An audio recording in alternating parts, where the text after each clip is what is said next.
Joining us now is Herb Boyd. He's a history professor of civil rights at City University. Herb, good to have you with us. Given the current climate of protests over police shootings of black men, how much of a factor do you think race is in these presidential elections? You know, it's very interesting to hear that the previous commentary, because I was born in Birmingham, Alabama, you know, and but I was raised in Detroit, and I've been living in Harlem for the last 35 years.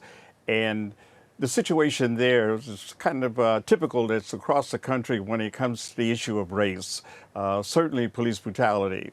When we look at race today, obviously the most prominent displays, the most prominent aspects of it is with the presidential debate, the challenge that Trump has put to Hillary Clinton. Of course, police brutality is another place in which we have the prominence of race.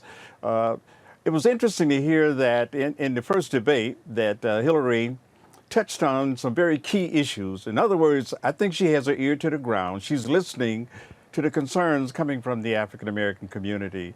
When she talked about systemic racism and the implicit bias and what needs to be done to improve the relationship between the law enforcement that's really interesting, because she essentially called Donald Trump a racist during that televised debate. But what is she proposing to do to make change? Because it hasn't been changed with her, her former boss, President Obama. Things haven't changed under him. So what is she proposing to do? I think she's put forth a platform that suggests, first of all, recognition. You've got to accept the fact or recognize the fact that racism exists in this country, particularly systemic racism, and it's far beyond just the police brutality.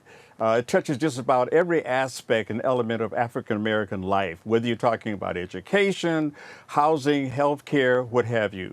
All of these issues are pertinent, and it's a part of that implicit bias that she talks about during the debate.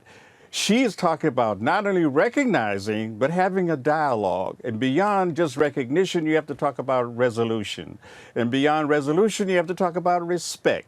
Respect from the law enforcement agency, and also coming from the African-American community, the minority communities in this country that are proportionally under an epidemic. I mean, not a day passes, almost 28 minutes. We have an incident of violence, coming from the law enforcement agencies in this country to African Americans. So she's touches on these things. She's listening. Her opponent is not even listening. Mm-hmm. Well, let's talk about her opponent, because Donald Trump, of course, has very low support among the black and the Hispanic communities. But he has tried to woo them. He's visited a black church. He says he understands their suffering. Is he making any headway? Well, these are what you call the desperation moves on the part of the Trump campaign. All of a sudden, you're going to get in touch with the African-American community. But what are you saying to them, and how sincere are you about these particular contacts, these issues? So I'm saying that it's too little and too late.